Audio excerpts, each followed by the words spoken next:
Only get one life to live, we only got one life to live. Yeah, I feel the shit in my spirit, whatever I got, I'ma give. Yeah, I had to look in the mirror, so that's what I got up and did. Yeah, now that I see what it is, I finally feel I can get out and live. Live. Yeah, live. All right, you all. We are back with another episode of Pure Potential, the podcast. This is episode 3 or 4. No. We're on episode 5. We're on Like, episode 5. Yes. So I have someone special here with me. You all may know him as Sam. I know him as Shay. He's the proud owner of Prgrssn, a Black-owned business that's a storyteller.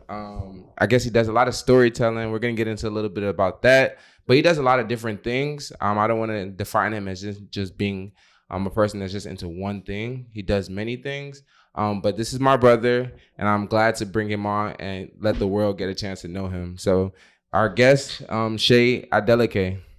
Appreciate you having me. And I do want to like emphasize that the reason why I'm a special guest is because I am his brother. I feel like a lot of people say like, oh, that's my brother, but like that's actually my brother. I call a lot of people my brother, but this is actually like my brother. So I appreciate you having me, bro. Episode 5 is like a perfect round number too. So it's gonna be special. It's gonna be special. Setting the vibe. You got you feel me? Got the candle lit. You got the one of one, the one of 3 Prgrssn shirts too. I appreciate you rocking. I can't really show the back right now, but you know. I got the hoodie version on right now. Actually. Oh, you do? Yeah. Okay, cool. Yeah, I'm glad. You know, and I just want to clarify too, since we're here now, I do not get things for free. Which I think is also really funny that you're saying that because you definitely did get that shirt for free. This you know. No. This is the thing where it's like it's once every blue moon. This was one of those things that I was able to get for free. Yeah. But yeah, I just wanted to let that be known. So, you know. Pay for your stuff. Yeah, basically. So, yes, I appreciate you coming on. Of course. I look into diving into just different things. First and foremost, please like, subscribe, and share. You all have been wonderful checking us out. Making sure if you do check us out, just make sure to like, subscribe, and share. So, just going straight into it, really wanted to know what inspires like your fits. Like, I think you have like a signature. I'm looking at it right now. But I definitely have a signature. The cuff pants. I love cuff pants, man. I guess when did that start? When did it start? I would say it probably started like in high school, where like I just really liked like just cuffing my pants. I thought they looked much cleaner with the clothes that I was wearing. But back in high school, my pants were a lot tighter. So I think I went to a transitionary period where I went from like the super tight pants to like the more wide leg pants until I finally got to what I would consider my style to be, which is like just super comfortable. Yeah. So if it's not comfortable, I'm not wearing it. Even like when I wear like dressy clothes, for like formal events, it still has to be like extremely like comfortable. So you really won't see me like wearing a traditional suit. It'll be like my interpretation or my take on what I think is like supposed to be that event's like theme. So like, yeah, my fits always just consist of like one, shorts or pants that like come up short that are cuffed, and then 2, I think a hoodie. Like I'm always in a hoodie. That's facts. As well. Even if it's 75. Yeah, I'm always wearing a hoodie. I'm typically wearing a hat as well. And then like some sort of like jacket or like that kind of like feels like a kimono of sorts almost. So like I really like these jackets recently because like they kind of like fold over each other. Yeah. I remember over the summer I was like super into kimonos. Even when I was in Nigeria, I designed a kimono as well. So yeah, I think anything that's just like super flowy, muted colors. It's interesting. Like I'm someone that doesn't necessarily like change their style. Like I everything I wear, I consider it to be a uniform. Like for grad school, for example, I wear the exact same outfit every week and just wash it. But like basically, I don't spend any time worrying about what I'm wearing, so I can spend the rest of the time like wondering what other people will be wearing. So like I'm the person that really likes to like dress people up. Like we were having a conversation like just last week. They were like, yo, like, would you ever want to be a stylist? I was like, yes, I would love to like dress up a bunch of people as well. So yeah, I think like, I spend less time focused on what I look like so I can spend more time focused on what other people look like. Yeah. And I was going to go basically into the next part where do you when it comes to your style, are you giving the world a take of like what you would want to see them wearing? Like 100%. just the design process with that, like it's actually crazy. So there was a girl that called me yesterday. We were working on a Black History Month committee together at UIC. And she was just like, yo, like, I was wearing your jacket today. I'm gonna wear it at the event that we have later this week. But I'm super excited to wear it because like I've just never ever had anything like this in my closet before. But because you sell it, it has such a good message to it. Like I decided to like, buy one. So like I think I've made a like decision, or I noticed something a long time ago, where it's like a lot of my homies really enjoy the clothes that I wear, but they don't always necessarily know where to get it from, or even know that it's an option for them to wear it. And so like for me, whenever I sell anything, my number one rule is I don't sell anything I personally wouldn't wear. Okay. So like I always find it weird whenever you like have a brand and you're not always wearing your brand. Like my brand is genuinely my favorite clothing line. But like I think also I want to be able to expose like my audience to like brands. So I like super basic stuff too, right? And like this will get into a much larger conversation, but like a Carhartt vest, right? Like whenever I wear my Carhartt vest, people are like, "Yo, that's super fire," but I'm like, "Yo, I got this from like a super like straight up like workwear store, right? Not anywhere fancy, it's not special, it's just like a car. But because they've never seen it before, or because like they liked the way I styled it, at some point I was like, oh, I want to implement something that has a very similar cut to a Carhartt vest because I think people will receive it well, but then I'll be able to put a whole story behind it so that it'll make sense for the brand as well. But like I definitely make the clothes that I want to see like our people, and when I say like specifically our people, I want them to wear. Okay, cool. Are we gonna ever see that come into like fruition with other things like maybe shoes or just other pieces that are also a part of like clothing, or even seeing your designs in other things outside of clothing? I hope that's the goal. You know what I'm trying to say? I think to the original point though, I think I am super like interested in being able to like design more than just a t-shirt for sure. And I think I'm working on a thesis project for my final year of grad school that I actually get a chance to do that. So, when I went to Nigeria last year, I was down there with mom, and we just pretty much was able to lock in and like design a bunch of like jackets. You've seen the entire collection. So I'm super excited to like roll that out because no one will be expecting it as like a Prgrssn release, but it does kind of hopefully foreshadow to what the future is, because I genuinely love making clothes like so much. Like I'll finish a collection for someone, or I'll finish a collection for myself, and like I'll literally be like, yo, I'm so good at this. What I'm saying? Like I really am passionate and I love it so much. So like I think I want to be able to like continue making clothes and doing it full time, and like potentially like either being a part of a fashion house or starting my own fashion house as well. So like, shout out to like Pharrell and like Kid Super, and Virgil. But like that's the goal for me, right? Is like being able to like go into these spaces, especially spaces that have profited so much from Black culture, and being able to come into those spaces and recontextualize the work that they've made in the actual context it's supposed to exist in, right? You think of like the collaboration of like Dapper Dan and Gucci, right? And how like Dapper Dan like would take fake Gucci prints or like actual Gucci bags and like cut them up and like come up with these whole new silhouettes that Gucci in turn would actually lean into that. So it's like being able to be like, yo, I want to work with like Louis Vuitton and like go into their history, see where they pulled references from Black people, and actually take that same reference but recontextualize it with Black people in mind. And then to your other point, do I want to make other stuff? Definitely. I'm super passionate about like making home furniture. Like I really want to do some home good stuff at some point. I just want to be able to create a universe that's in my head and like have it become something tangible that people can exist in. Because I'm very interested in the relationship of like people and products and how we relate to the things around us, right? And I think everything that can be done has been done. So I just want to be able to like share my interpretation based off of what I've learned. And one of your things from I think the anniversary from that was concept to reality. That's what I was thinking. Like when you were just speaking on that, like you legit like will start from the drawing board.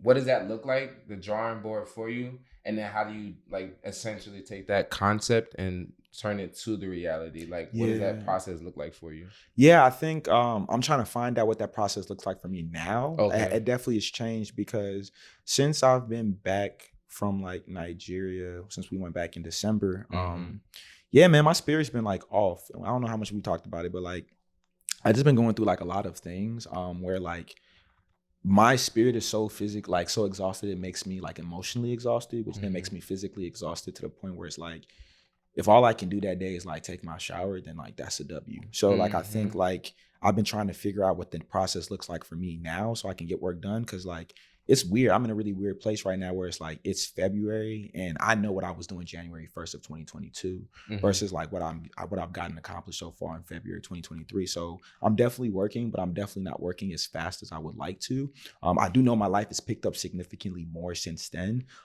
as well. So I am trying to give myself some level of grace, but I think originally how things would start off is I would have an idea. I would go to my computer, I would sketch it out, and then I would get a sample. And I think I always tell people whenever you're working on anything, and even I've been trying to get myself to remember that, like, if all else fails, if you can work on a project and make it real for yourself, that sometimes is enough to put the battery in your back to keep going. So like what I used to do is whenever I had an idea, if I can't get it all printed all at once, I would go on this website called uberprints.com. I would upload my design on there and I would just order a t-shirt so I would be able to see what the physical sample looked like. And sometimes like when that came in the mail, I was like, okay, I'm tweaking. The world definitely needs to see this shirt. It's one thing to see the completed project on the computer, but it's another thing to actually see it in the world and touch it and then wear it and then have it on you and then it's like, yo, fuck with it. You know what I'm trying to say? Just saying all this type of stuff. So I think that like, that's probably what I need to get back to, man. Cause I think a lot of bad things obviously happened during 2020 with the pandemic and George Floyd and all that type of stuff. But I think also like, it was a time of solitude for me where like I literally had nothing to do other than like what I was passionate about. And I think that's what I need is I want to get back to like who I was in 2020. I look at some of the projects that we was doing, right? Cause you was there taking pictures of everything. You know what I'm trying to say? You are the documentarian. And I was actually getting really emotional about that the other day too, when I was thinking about you in relation to what we did for Thanksgiving and stuff like that. But I was like, yo, like, I guess the point I'm trying to make is everyone has a talent, right? Everyone has a gift. And I think that like, you have to be able to understand that like you are doing the world a disservice if you're not like being diligent and executing on all your ideas. And so whatever that looks like for you, you have to figure that out. But for me, it always was like, taking the samples and then seeing it in the real world. And I think another thing too is like, once again, adding the context to it as well. So that it's like when I'm able to be like, yo, like, yeah, I could design a t-shirt, but if I have a whole t-shirt and I'm able to develop the concept around it, then like I can help put my brother on, like with having him photograph it and so on and so forth. I can help put my homie on who wants to be a model and like so on and so forth. So I think like, it's also just realizing that like your talents and your gifts have the ability to bless other people or at least let other people find out their own talents and gifts through like some of the things that you're working on. And so it's like, yeah, I don't know. Sometimes God is funny in an interesting way. And I think like this conversation definitely is going to be the battery in my backpack. I'm like, let me get all this stuff together, man. So I appreciate you asking me that. No, facts. And then really just starting, I want to come back to a few points. We'll come back to the part about Nigeria, what you were doing out there specifically. But starting first before even Prgrssn, what was like your first designs that you were playing around with? Like, I've been thinking about this a lot intensely too. Remember growing up, I used to draw all the time. I don't know why I stopped drawing. Oh, it hurts because like I'll try to draw now and it's so bad. But I used to draw all the time as a short. So I have to find it. It's somewhere in my room. But basically Shark. I'm happy you remember. So I had this brand that wasn't a brand. Called Shark Clothing. It's like dated 2010 and everything, but it was super inspired by streetwear. I am happy I did find it though, because even though I might not be able to find the original sketches, I do know what it looks like. And my goal is one day is to like actually print out a shark, shark brand. Just cause, you know what I'm trying to say? But I guess the way I started was as a shorty. Remember my love, I don't love telling the story, but I always reference the story.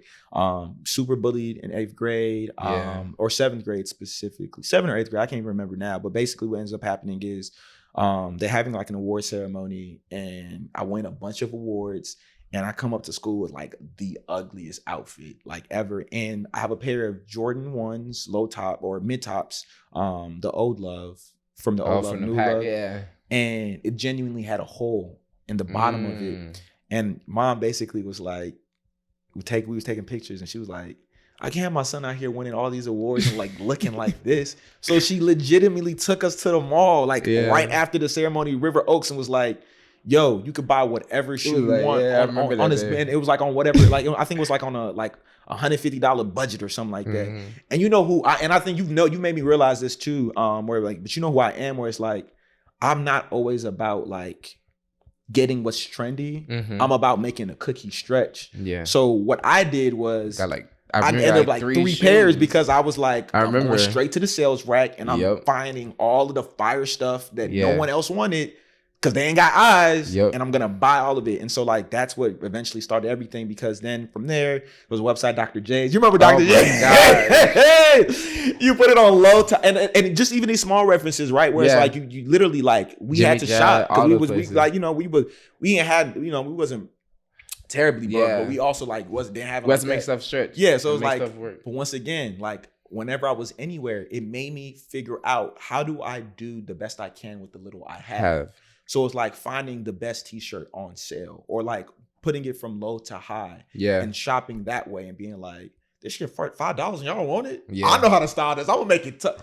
And literally, it was scary because overnight, I literally had went from like the kid who was a nerd and constantly bullied to like being one of the most popular dudes in grade school because I could dress well. Yeah. You know what I'm trying to say? It was weird. And so like it never, but for me, it's like, even though people like, I guess you could say like gave me a little bit more respect, it didn't necessarily change how people like continue to interact with me. So I was still kind of forced to be a loner to an extent. And so what I did was, you remember, I would hog the computer at the crib all the time. And I would just do research. Yeah. I literally spent hours John Cena. You remember everything. I used to write books and like all this type of stuff. And I remember like I would constantly like Google like Jay-Z outfits. I remember Googling like Kanye West outfits and trying to like replicate like, oh, these niggas is fly and all they have is a black tee on. Go to the beauty supply and we get black tees, we would get white tees and so on and so forth. So it was just start like literally trying to figure out. So one of my favorite stories, man, is like Pharrell, and I wanted to create a concept with one of my homies, but like Pharrell was like wearing the BBC at the time, and it was like a BBC vest, like a BBC hoodie, with like these super like nice raw denim, like sneakers and so on and so forth. And I remember taking that picture and essentially like having a South Pole vest with like an Echo hoodie, like black pants. I had this ugly Chicago Bulls Windy City fitted cap. And like, basically when we went on the school trip, it was me and Miles, that's my childhood best friend. And I remember him being like, yo, you're so fly right now. And like, you're so fresh. Like when we get to high school, like you're gonna be one of the best dressed people there, so on and so forth. And it was just funny because it was like, it was just my interpretation of what Pharrell was doing. And so like to even answer your question earlier, like everything that has been done, can be done, has been done. And so our role as artists and as creators is just developing our own interpretation so that we can add it to the canon and the conversations that are happening around it. And so like, that's pretty much how I got into clothes. Like I was like by random chance, won a bunch of awards for being a good kid in school. And then just like taking that, leveraging it, and just kept building on top of it until like I started making my own interpretation, which was sharp clothing.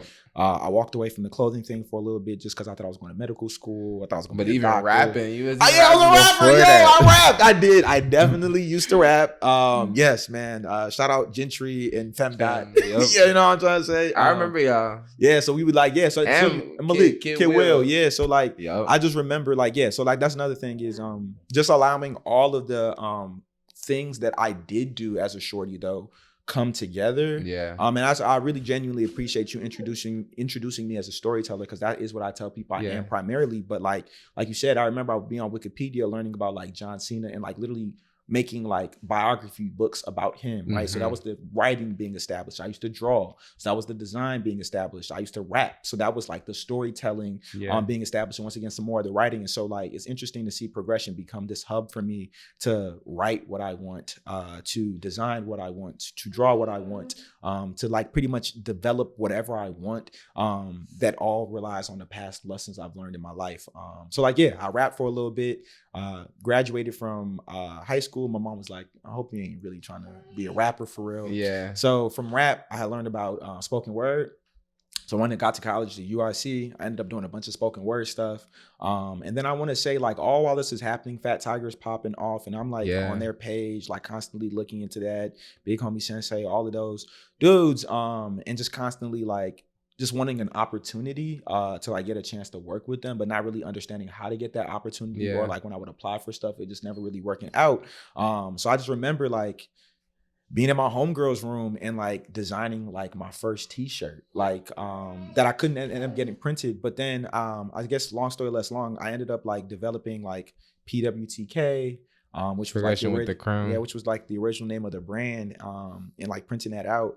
And I remember the day it came in the mail, you was in the kitchen with me. And you was like, yo, that shit kind of decent. Can I have it? And I was like, I just got someone to like make I always tell people, man, like it's easy to make nice clothes, right? The hard part is getting people to buy it, you know, or like want it. So like, nah, you was like the first person to be like, yo, let me get that tee. I was like, I can for sure. Yeah. So do you still have it? I know you had it a couple years ago. I had it a couple years ago. I wore it a lot in college, and then I think I low-key gave it to somebody because it was getting a little tight. Yeah, because I probably ordered like on a size medium because I was a little kid at the time. It was a great top within the colors, different colors on the PWTK. Yeah, and then like the fist. Then the fist was that was on the back. But you know who designed that? Who did? Samad. Wow. So shout out to Samad, bro. So Samad is a friend of ours that we went to school with in Nigeria. That's crazy. Was able to reconnect when we went back. That was tough. No, that was definitely definitely tough.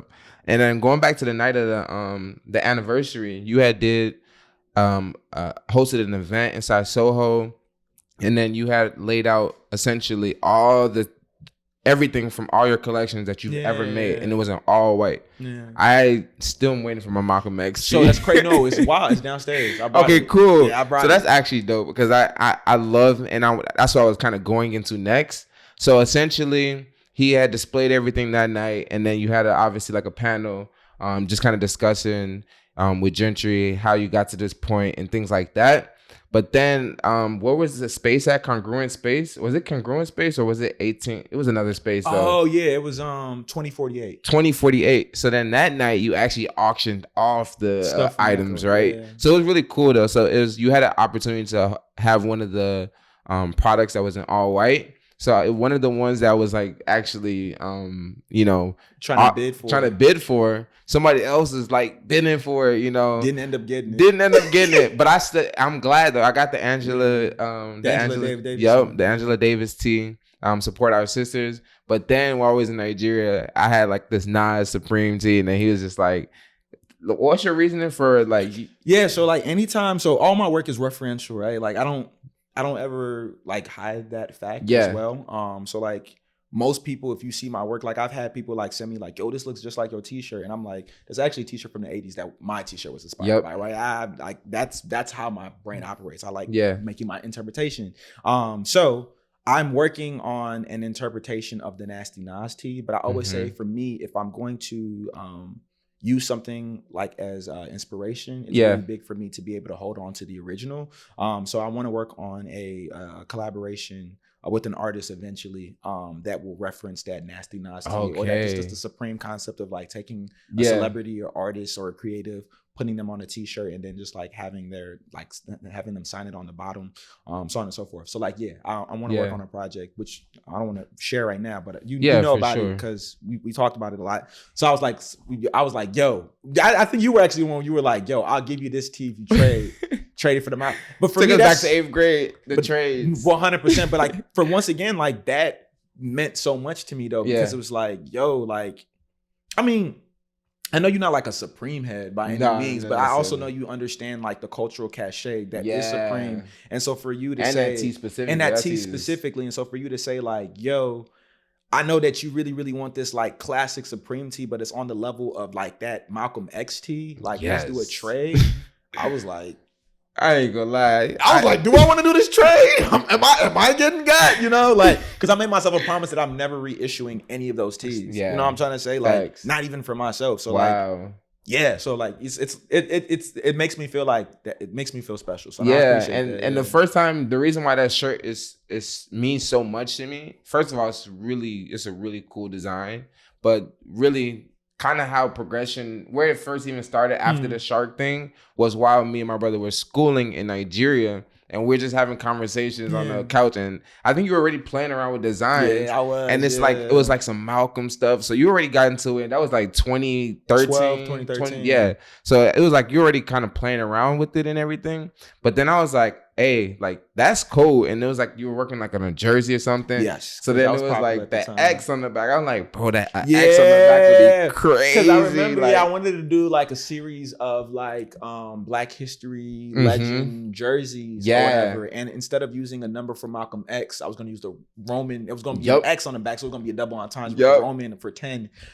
It was crazy to see it come to life though, in like, a different way. For someone like me to be there with you and talking about it, and then at some point seeing this tee come to life was just really, it's really just crazy. That's why it's like literally my favorite out of all the collections. Like, honestly, that's the only reason why it was like it's the one that hits in. It means so much. But what's your favorite from the collections of all the ones you've done? Like, which one probably means the most? Yeah, I'm gonna say which one means the most. Yeah, the one that probably means the most to me that's come out is probably the Fred Hampton collection. Issue number 2 though, just because like the first shirt that I ever made was the Black Panther t-shirt. Yeah. And then I think I was trying to do research. I ended up like at the DuSable Museum. So I learned about Fred Hampton at the DuSable Museum.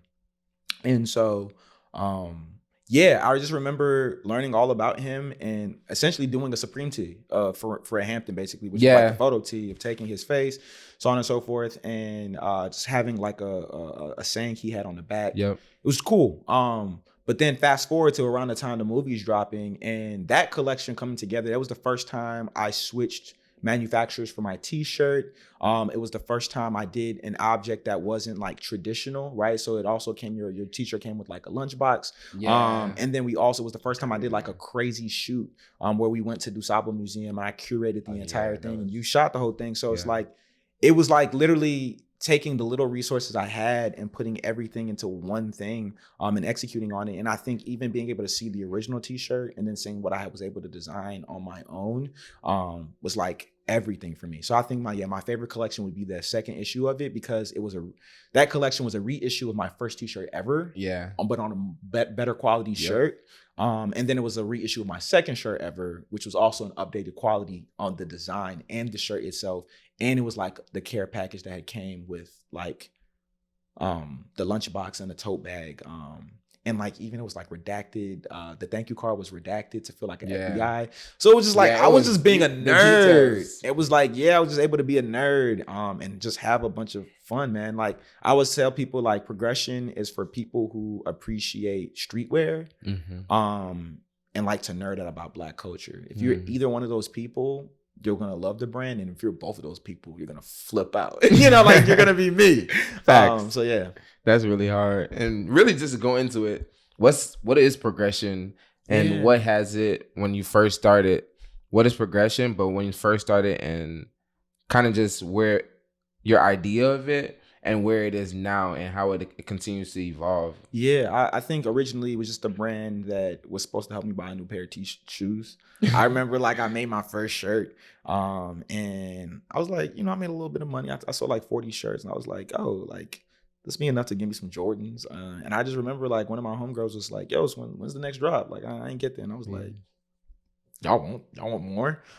So it was cool to see it go from just me playing around, just fulfilling my childhood dream of always having a brand, into like being able to create opportunities for other people. So like with the scholarship that I was able to give out, it was about community and giving back. And so I think that somewhere along the way, like the brand started for me to grow to the level where like I couldn't do as many niche things because like so many people were just like, yo, you got something special. You need to figure out how to like make money off of it. And so like, yeah, I think for me, it was just like being focused on numbers for a while. How many followers do I have? So on and so forth. How many people are buying, all that type of stuff. And I think by the time I ended with the 5-year anniversary, I finally was able to return back to myself in a way and say like, okay, the brand for the last 5 years has been about creating community through clothing. But when I started the brand, I was also trying to liberate the Black community. And I think that like during the pandemic, I realized that no matter how many t-shirts I sold, Black people were still gonna end up dying and being marginalized. And so for me, the next 5 years is about recognizing the nuances of life and being able to just do what I can with what I have and the resources that I have. And more specifically, being able to reevaluate Black culture and pick out my favorite moments from it and package it in a way that people from our community can like be like, like I didn't realize that this moment that seemed so insignificant to me could actually have so much impact. Like I said, I always reference like the Granny's house shoot that we had did, where it's just like, how many of us like genuinely do take for granted, I know holidays together for everybody might not always be perfect, but like those moments when they are really good, like how many of us take the time, not to necessarily like be there, because obviously we are, but take the time to actually take a step back and say like, yo, like this is Black culture, this is our culture, let me sit back and actually like savor this for a moment. And I think like what we did together was like very, very like, it captured it super well. From like, because I mean like, and people don't understand, like we were intentional with the lighting, you know what I'm trying to say? Like it was supposed to feel like Christmas or Thanksgiving warm like in the 90s, what we grew up with. And so I think when I look forward to the next 5 years of the brand, it's pretty much leaning into what we had did the first 5 years, but doing it more intentionally. And when I say that, I mean this. There's so much more power when you're able to define the actions that you're doing. And I think that that's what I mean when I say like I want to be doing that for the next 5 years. So it's like, I didn't know that I wasn't going to be able to like liberate the Black community through a t-shirt, right? But once I finally said it out loud to myself, I realized that my product isn't a t-shirt, my product is community. And so with every collection I drop, there has to be a community aspect. If there's no community aspect, then I shouldn't be making it, because at the end of the day, there's a bunch of brands that like put amazing slogans on a t-shirt. But I don't want anyone to ever feel like that's all it ever is, right? It's an amazing word or amazing phrase on a t-shirt, right? It's like, are you actually putting money in people's pockets the way you were when you were a small brand? Are you still doing pop-ups the way you were when you were a small brand, right? I think the bigger the brands get, the less personable they feel, and the more of a giant it feels. And I don't ever want the brand to ever be, I don't want anyone to ever question like, oh, he just making Black Men Are the Future t-shirts because like he know that's gonna be an automatic check, or he making Let Black Boys Be, right? It's like, so like one of the projects I'm working on is like, it has to have a scholarship, right? Actually, I think there is some level of scholarship or free services that will be implemented in every project that I have. And it happens so naturally, like it doesn't even have to be forced, right? Like, and I think that that's the most fun part about it for me, is like, I'm able to do all the original ideas I had with the brand when I was just dreaming, because I have the budget for it now, or I have the access and the resources to people who believe in me to help me execute on it as well. And so that's what the next future of the brand looks like. It looks like community, right? Like it looks like less focus on the t-shirts and more focus on the community. You went to Atlanta twice now, right? No. The first time was crazy. It was. I was able to be a part of that one, and I enjoyed it a lot. We were part of the team. It was. It was memorable for sure. And you went a second time. I heard it was successful this time around, and you got a chance to be in a space that was with the other creatives that were. It was kind of like, the first time was like just a test. Well, that's what it was, and we didn't even know it at the time. Exactly. But with that being said, can we expect any more? I'm sorry, can we expect any more pop-ups or things like that? Man, I have to figure out how to get out of my rut. For sure. But I think yes, the answer is like straight up is yes. Sure. There will be pop-ups. I want to do a pop-up here in Chicago, but for whatever reason, it just seems easier to do stuff out of town right now, which is weird, because there was time where it was hard to do anything out of town. So to answer your question, technically I'm doing a pop-up right after I get up out of here. I'll be at UIC. Typically those type of events, I'm just always low key at, just kind of just selling on the side. But I got a really cool opportunity to go to Cornell University. Oh, that's dope. So that's happening. And so I'll be showcasing my thesis work. So to kind of get into that a little bit more, I was having a conversation about, can you decolonize space through fashion? And so that question came up to me after I was doing some work and reading around this Nigerian artist. Her name is Bubu. And it's crazy because I actually met Bubu when I was in Nigeria. And if I didn't get this book from Gentry that he gifted to me right before I left, I wouldn't have learned about her. And I read about her on my first night when I was in Nigeria. Ask me when I met her. The very next day? No, I met her on Gentry's birthday. Oh, wow. Isn't that like crazy? Full circle. And so like, met her, and essentially what ends up happening is she kind of puts me on game, but she's the first one to act, like make me think about clothes in that way. And so when I was in Nigeria, I spent the rest of my time once again figuring out, how have I shown up decolonizing space through fashion, right? And so when you take this, for example, right? This is probably a really perfect example. This is a MA like liner jacket, right? This is typically used for like people who are in the war or like people who like are pilots and so on and so forth. People in the military, right? So anyone who knows, like, looks at this is like, this is basically like a military jacket. But on the back of this jacket, it says Black women are the future. And so it's pretty much taking what they gave us, right? This is like an American product. This is like American style, right? This is what people will consider Americana style. I take that Americana style and I flip it to make it tell the story that I want to, right? So I'm almost recontextualizing it. And so I'm decolonizing space by, one, having a strong message whenever you walk into a room that makes people question the authority in that space, but also in a very literal way, I'm taking the garments that our oppressors gave us and saying, I'm going to do what I want with it rather than just putting it on and simply assimilating. And so what I ended up doing when I was in Nigeria was I took my favorite Americana piece ever, which is like the Carhartt work jacket. I retooled the what's the word I'm looking for? The pattern for it. And essentially I was able to reconstruct all of those patterns and make my own like Prgrssn, like handmade from scratch jackets that reference like our material. And so it's literally taking a product that I normally enjoy and making it my own, so much that I took that shape, that silhouette, that super familiar silhouette, and replaced it with something that was more familiar to our culture, which is the Ankara print. And so like, I think like I'm going to be able to, so I say all that to say I'm going to Cornell to do a fashion show and like be able to like showcase this brand for the first time and a new look of the brand. And it's all working together for a thesis that I'm working on, which will then answer that question, or at least attempt to answer the question. Because I hope people, see it and be like, all you did was like take a Carhartt jacket and flipped it. Like, is that really decolonizing space? But that's how they say you have a good thesis, right? Is when you can bring something up and it doesn't answer the question, it just adds more context or more evidence to the conversation that's happening. And so once again, it goes back to what we're talking about, which is, if y'all don't remember anything from this conversation with me and you, is everything that can be done has already been done. The most important thing is your interpretation.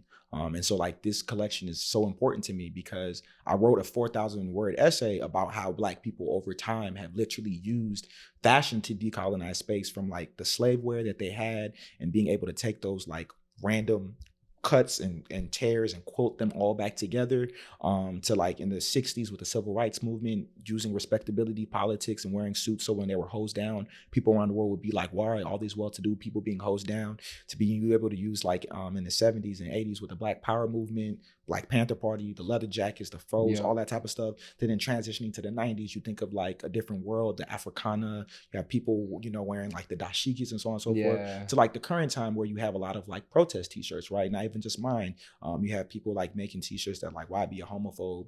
Like, that one. So like, that's the current era that we're in with it. But like, from my research, you can see, even from this quick spiel, like people have always used fashion to decolonize space. That's crazy. And so I've just created a bunch of items that is my interpretation of that. And so I'm super excited to go out there, get pictures done. My homie wants to create like a film out of it as well, potentially. Cool. So yeah, it should be fun. Yeah. Wow. And you're in your final year now. And, final semester. Yeah. Couple more months. Final semester, right? You know what's crazy, bro? You know I got a job.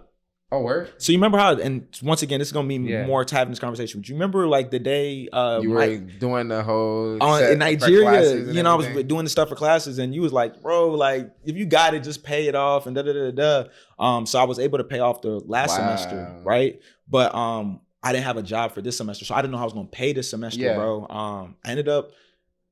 So when I was in undergrad, I'll just say it like this, bro. I was in undergrad and I participated with this organization in this office on campus. I actually knew the guy who started this office on campus, right? So this office, you can make the argument, wouldn't exist without this nigga. And like, he was like basically my mentor. I sent my resume into a bunch of places, and this lady gets back to me and she's like, yo, I like your resume, but it looks more like for graphic design. Can you write me a cover letter so I know you're actually qualified for this job? So I'm writing her the cover letter. It dawns on me, I'm reflecting on what to write in there, bro. Literally the decisions I had made as a 22-year-old or 21-year-old had literally become the reason that I am able to pay off school, because I ended up getting the job. And in the interview and in my cover letter, I'm literally telling her like the reason why I'm qualified is because quite literally as an undergrad, I was participating in this program. And like participated on a level where I was on a first name basis with the guy who literally started this entire office in the first place. So I was just like, it's crazy. I always tell people the past, the present, and the future all happen at the same time. And this example is a perfect way of how that illustrates itself, because in the past, I was doing things that presently, you know, helped me pay for school. And when it was the past, it was the future at some point. And so like, it was just a really full circle moment to like have this job on campus where it's just like, I mean, you can make the argument that like, if I didn't, you know, participate with this organization or this club when I was an undergrad, unknowingly to myself at that, I might not be able to graduate. Because the day before school, like I was telling mom, I was like, yo, I'm not going back. She was like, boy, don't play with me. So yeah, I ended up getting a job on campus, but like, that's awesome. I'm in my final semester. And what have you taken from graphic design, specifically there, and have brought it into your design process, or have you even taken anything from there, or do you feel like it's things that outside of it? I'm just curious. No, that's a great question. I think I always tell people this. First of all, don't go back to school unless you like have a very like specific reason to go back. But I will also say this: if you can go back to school off the strength of you just being able to afford it, you should 100% go back to school. And I say that to say like I'm smart. Like I genuinely feel really, really smart. The program did not teach me how to design, but the program, it taught me how to, one, research. Because UIC is still a research institution, even though I'm in art school. And then two, it also like, it just put my work in front of a bunch of people who would have never, ever been able to engage with it. Because I'm the only Black kid in my program besides my homie Malcolm. And we don't have any Black faculty and so on and so forth. So it just got me in a place of being able to like talk about my work in a very academic way to make it make sense for them. But then I was able to like take these really crazy large concepts and super like critical concepts that I was talking about in school, and then was able to what's the word I'm looking for? Commercialize it and kind of implement it into Prgrssn. So like I am very effective in getting across my ideas via Prgrssn because I went back to school, and it allowed me to refine the way I think. So like, for example, for my thesis, there's three components to it, right? And this is the secret, right? If you want to have a successful project in what you're doing with anything, if you do these three things, I can almost guarantee it'll work. And this is what grad school has taught me. And once again, because I have the language for it, because I've reflected over it and I know I've always done this, but now I have the words behind it so I can exploit it and do it more intentionally now. Have the historical context. We don't have access to our ancestors anymore, so we can't talk to the past. But we can talk to the past by reading their stories and so on and so forth. So that's step one. After you do that, you take that information, you synthesize it, and then you place it into your context and you create your own interpretation or output based off of what you just learned from the history, right? So that's your own art, right? Then the final portion that a lot of people don't understand or overlook is the community aspect. So for my thesis, when I asked the question of how am I decolonizing space through fashion, I did the research. So there's part one of my book will be about the historical significance with the paper and all that stuff. Part two will be the trip to Nigeria and all the work that I made. Part 3 will be a series of interviews in which I talk to people and ask them about like their interpretation of it. But then there also will be a portion of the book where they'll be able to rip out pages and design their own t-shirt. So once again, now the user will be, so one, there's 4 users, right? User 1 is the past, user 2 is me, user 3 is the interviews that I'm doing in there, but then user 4 is the person who's actually taking the book that I made, and I'm not giving them the opportunity to create their own interpretation, right? Everyone just wants to be included. Everyone just wants to be seen. And so that's what I've learned in grad school is, if you want to do something, you need to have community involvement at always. And it's not that grad school told me that, it was just through all the working that I was doing in grad school that I realized that. And I realized that that's how I want to work. And so I think I view it as like a cheat code or like just a reference guide of like, do you have the historical significance to prove that what you're saying is true? Do you have your own output to make something new? And then do you have the words from your community that lets us know that like you spoke to people before you put this out there to let them know that like, I see you. Yeah. Okay, so you created like your own frame. Yeah, so that's my frame. That's my cheat code that I gave y'all for free. Awesome. And then Nigeria, we had the chance to go back in December, but even before December, you had the opportunity to go back in the summer, just you and mom. So with that, you were specifically during that time in June.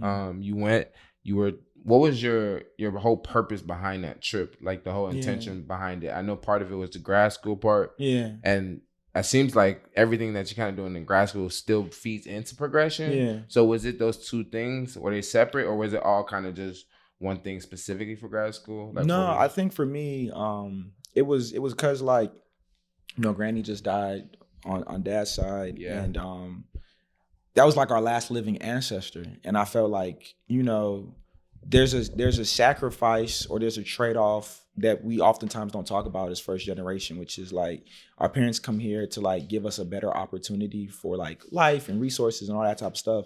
But at the same time, like they also don't like talk about how we don't have like close relationships with like friends and family. And so like I think I went out there because I was really, really big on just making sure that like I could connect with the place that like our forefathers, our grandma like was from. And so like that's why the question about like decolonization even came to my mind in the first place, because I was like, due to colonization, my family felt the need to leave their only country that they've ever known to go to another place just for more opportunities. And to me, that's like completely unfair. I was frustrated. And so I wanted to be able to say like, if I had grew up here, like, I know I'm not going to be able to figure that out in a 2-month trip or a month-long trip, but like, can I just get a little taste of like where like my mom walked around, right?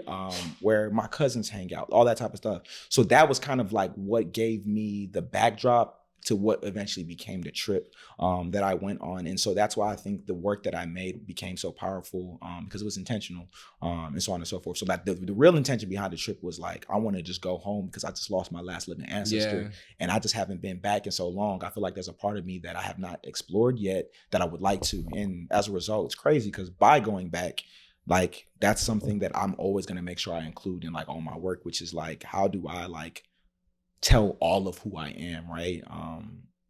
Which is like a Nigerian American. Yeah. For sure. Wow. Appreciate you telling me a little bit about that. Yeah. And then I just want to get like kind of like, your thoughts on the whole, this is kind of out the way, but your whole thoughts on the Pharrell stepping into, I have conversations with my homie Dev. I mean, Dev. So I had conversations with Dev, and his feelings is like, oh, it could be really good. It can be a miss, Yeah. But what's your take on that? As a person that's a my take is artist? Like, it's not gonna be bad at all. Okay. It's gonna be great. But just because it's gonna be great don't mean it's good. Yeah. I was disappointed that they gave the opportunity to a celebrity, a multimillionaire celebrity. It almost kind of felt like posturing and playing in our face because for folks who don't know, the original names that had rose to the surface were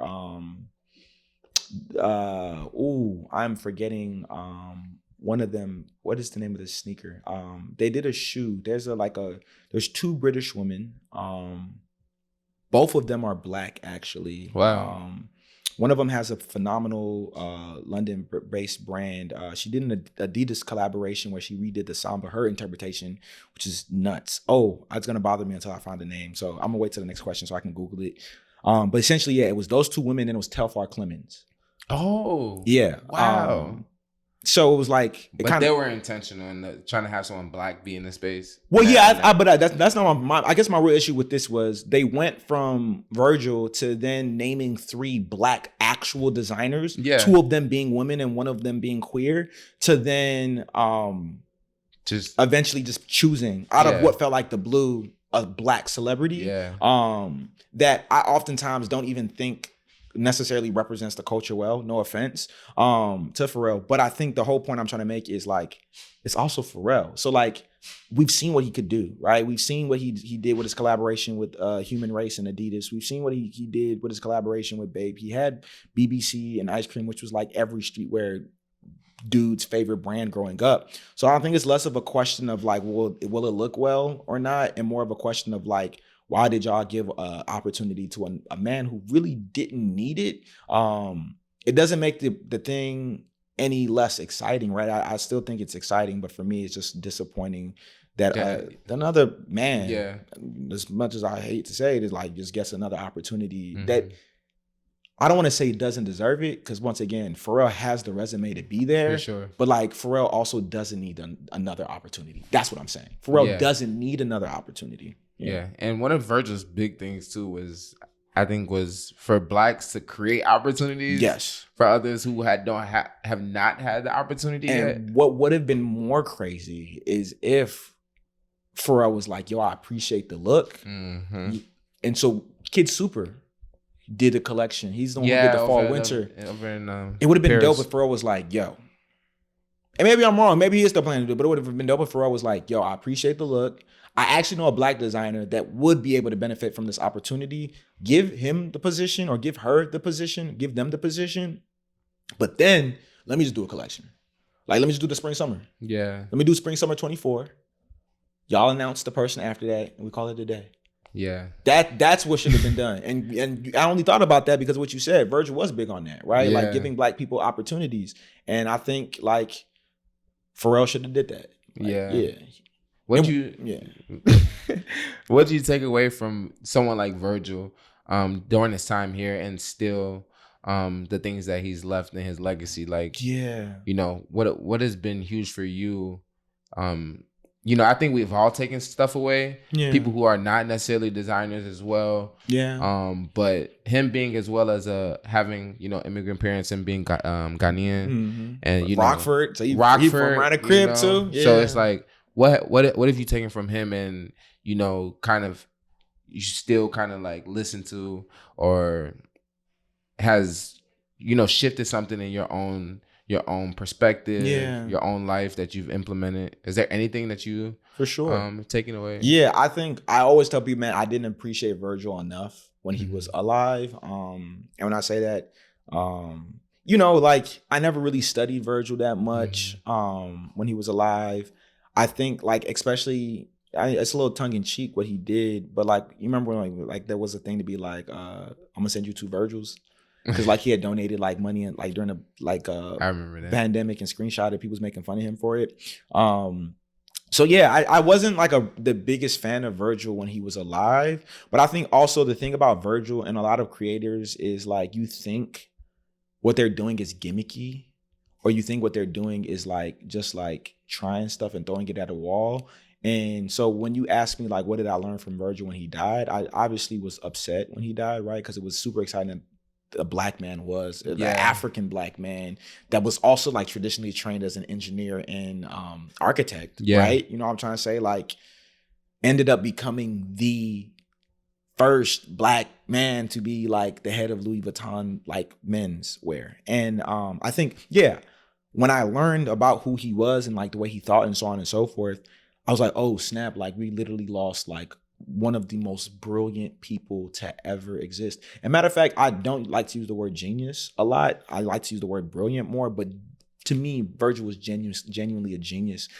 He has this rule that he calls 2%, where like he looks at an object and he changes it by 2%.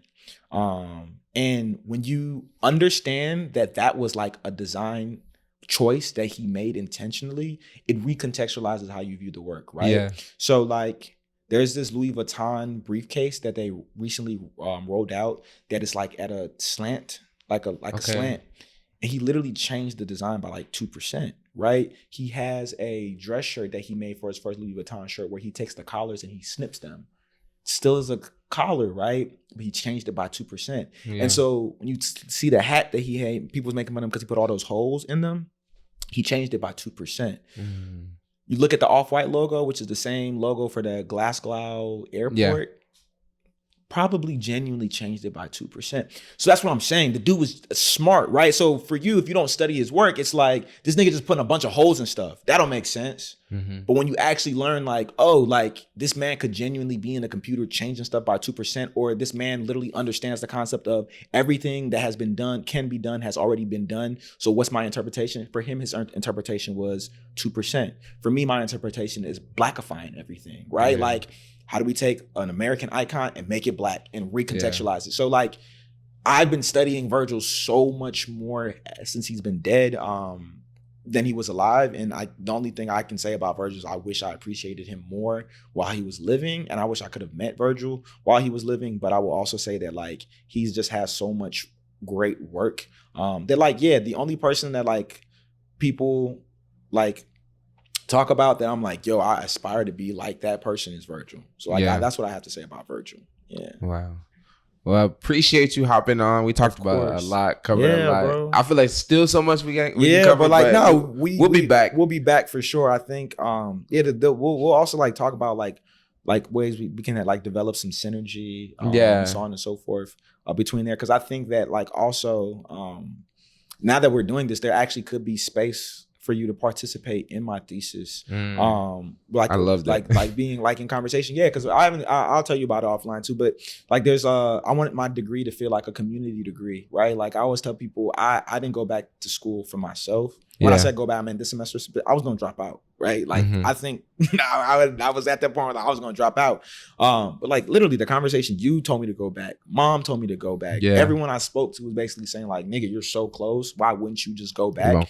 So like, yeah, bro, like I genuinely want y'all to be a part of my thesis so much to the level where like your name is like part of the list of things that I submit. So there's going to be a part of my thesis, God willing, that if I complete it, it requires a community space to be engaged. Well, I'm building a community space that I want to have engagement in. It'll be dope to have a live conversation or like a live podcast. Yeah. Where we have this conversation like in front of people as well. So like, yeah, we'll talk about that more. But, for sure. Yeah, I love that. Yeah. So that's another episode with the wonderful Shay. Yeah, no, you're cool. With the wonderful Shay. It was amazing having you on, and just even, you know, we talked about certain things that I didn't even really know about, but every time we talk, I know, I always feel like we just learn something. I'm always gaining something and learning something new. So I really appreciate those conversations. Of course. And then let me just do the quick. So like he said, my name is Shay. I typically go by Olu. And then you can find me on Instagram at Prgrssn. And then that's the same thing on Twitter. And then the website is prgrssn.com. We're doing a much better job of having stuff on stock in the website. Okay. So go ahead and check stuff out. There probably is stuff on there now. But I appreciate all the support we've had over the last 5 years, and I'm excited to grow with the brand over the next 5 years with the people like you that I started it with too, man. So I also want to give you a flowers and say like, thank you for being like a great brother, and generally someone who like fucks with the brand. You know what I'm trying to say? Like, to the point where like you're constantly wearing it all the time, bro. Without me even having to ask you or beg. I've never had to beg you to like support me. So I really appreciate that, bro. Like love. It means a lot, bro. Like I'm literally here because of people like you, bro. So I love you, man. I appreciate it. No, I love you too, dog. Yeah. For sure. So yes, like, subscribe, and share. I'm gonna say one more thing on this thing because also, that's the only thing. That's the only thing that allows this thing to grow. You know, I always remind people like, yo, if you can't buy a t-shirt, send a link to a homie that can, right? So if you really enjoyed this episode of this podcast, literally send it to someone that you know, that you think could gain something from it. The only way anything that anybody's working on can grow is by people sharing it. And your first customers might not always be your final customers, but they're oftentimes your friends and your family. So please support this dude. He's doing something really, really positive. I see those clips of podcasts be going around and he's not talking about that stuff. So, you know, support him, please. No, facts. And I apologize for any of the noise in the background. You see, I'm making, like you said, making things work with what I have. You know, studio comes soon at some point, but you know, making it work. So I really appreciate you all sticking through and just hearing what we had to say. And I didn't even get a chance to ask you, but if there's any words that you would like to just say for any artists before we do sign out, please share any insightful things you have. The best thing I never did was quit. And the best thing I ever did was start. Okay. That's it. That's it. That's it. We're out. Me and Shay, Olu as another one, signing out. Peace. Thank y'all. I feel like a live, live,